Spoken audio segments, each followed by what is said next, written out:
Salve, salve, vestibulando! Tudo bem? Tudo certo? Vamos lá para a resolução de mais uma questãozinha da prova de linguagens do Enem? Então vem comigo.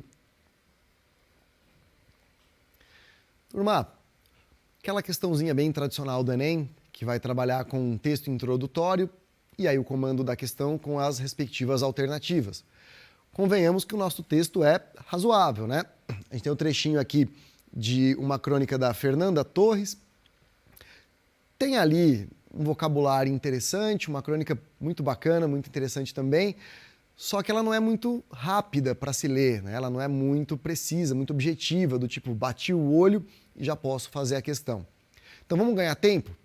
Que tal se a gente fizer a leitura do comando, assim a gente identifica o que é preciso observar no texto, voltamos então para o texto e a partir dele a gente já vai fazendo algum tipo de inter-relação para marcar a alternativa adequada a partir do que foi proposto pelo próprio comando da questão.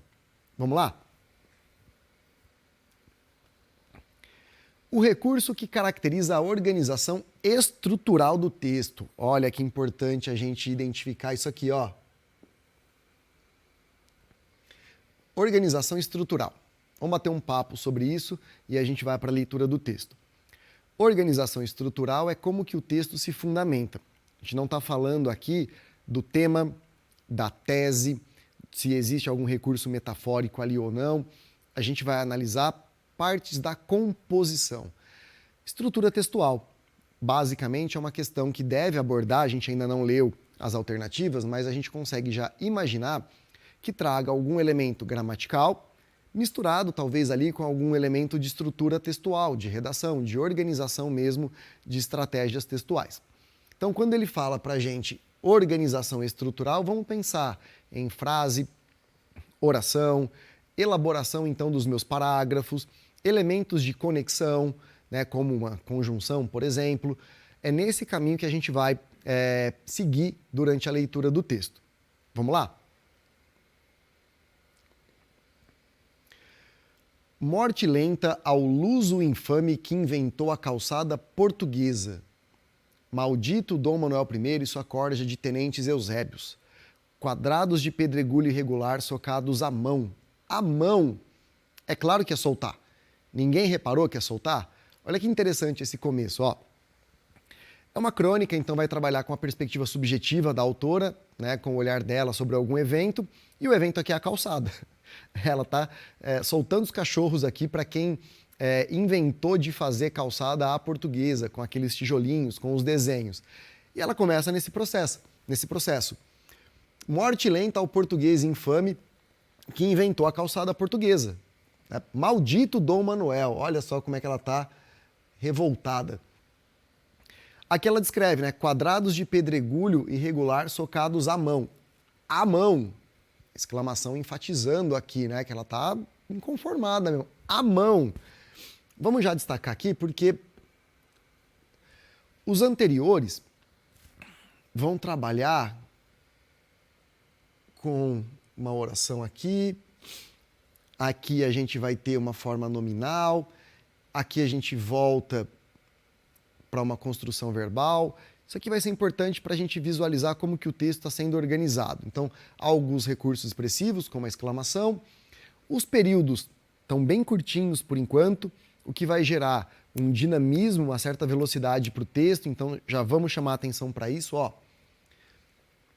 Aqui a gente corta, aqui a gente corta, aqui a gente corta, mais uma vez, mais uma vez. Por que é importante perceber que os períodos estão curtinhos?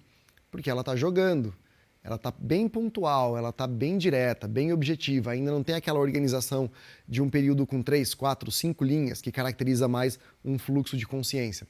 Bem objetiva, soltando os cachorros mesmo, porque ela está revoltada com a calçada portuguesa. É claro que ia soltar, ninguém reparou que ia soltar? Branco, preto, as ondas do mar de Copacabana. Mais um ponto importante aqui, ó. Branco, preto, até chegar lá nas ondas do mar de Copacabana, aqui não tem verbo, tá? Aqui a gente vai chamar de uma expressão nominal. Quando eu não tenho um verbo, eu não tenho uma oração, uma frase nominal. De que me servem as ondas do mar de Copacabana? Aqui eu tenho oração e eu tenho pergunta, que ela já havia feito anteriormente também, né? Aqui também tem uma outra pergunta característica dela. Me deixam liso, sem protuberâncias calcárias, ou seja, deixa lisinho, né? Não deixa a pedra de fora ali saltitando para bater o pé, para machucar. Faz tudo lisinho. Não permita que aquele pedregulho saia. Mosaico estúpido. Mais uma vez, ó. Expressão nominal. Mania de mosaico. Joga concreto em cima e aplana. Buraco, cratera, pedra solta, bueiro bomba. Mais uma expressão nominal. E repara que ela continua fazendo os períodos curtinhos, igual a gente observou lá no começo, né? Bem pontual, bem paradinho, bem segmentado.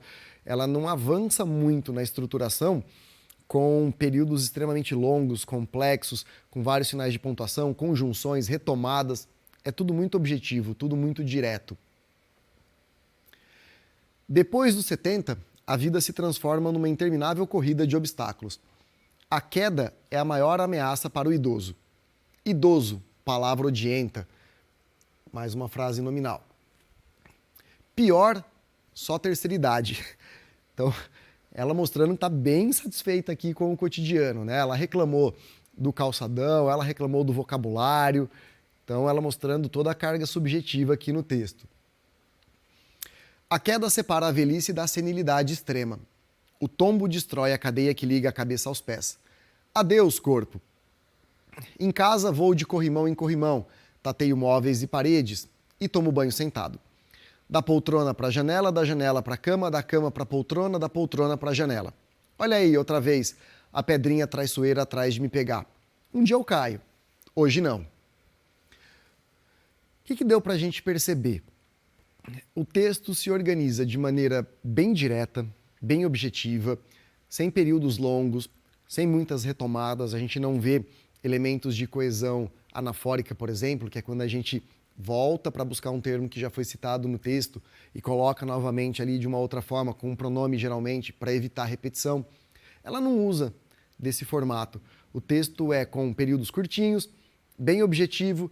A gente notou aqui que ela faz algumas perguntas, né, talvez para gerar o mesmo questionamento no leitor, ou apenas retórica, para introduzir algum tipo de conteúdo, e que ela fica ali trocando entre algumas frases nominais que não têm verbo e construções com verbo, representando ações, de fato.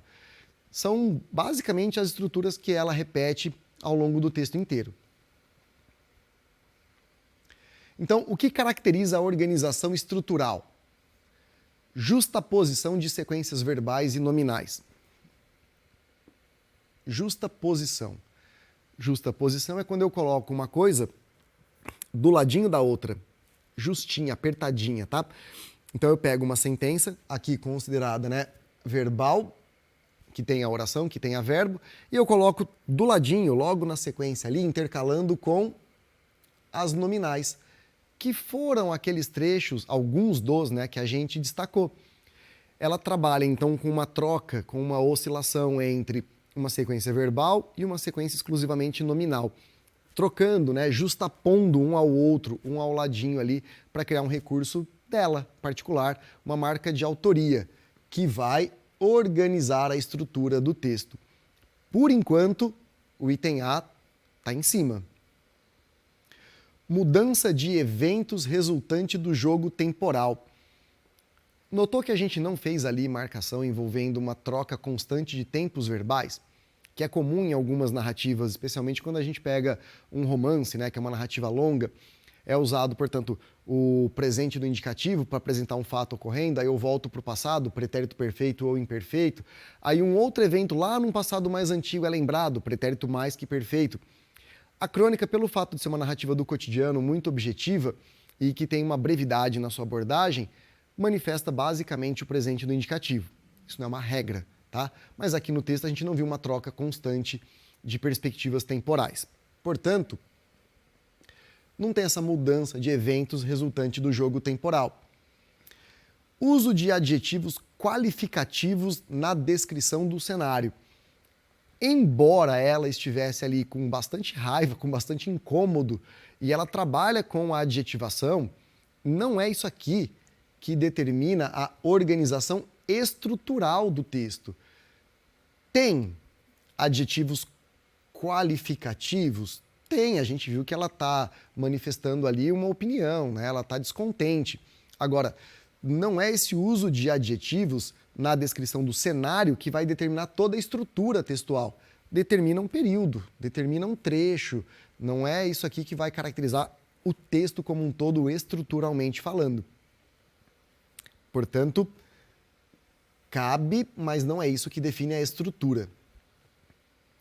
Encadeamento semântico pelo uso de substantivos sinônimos.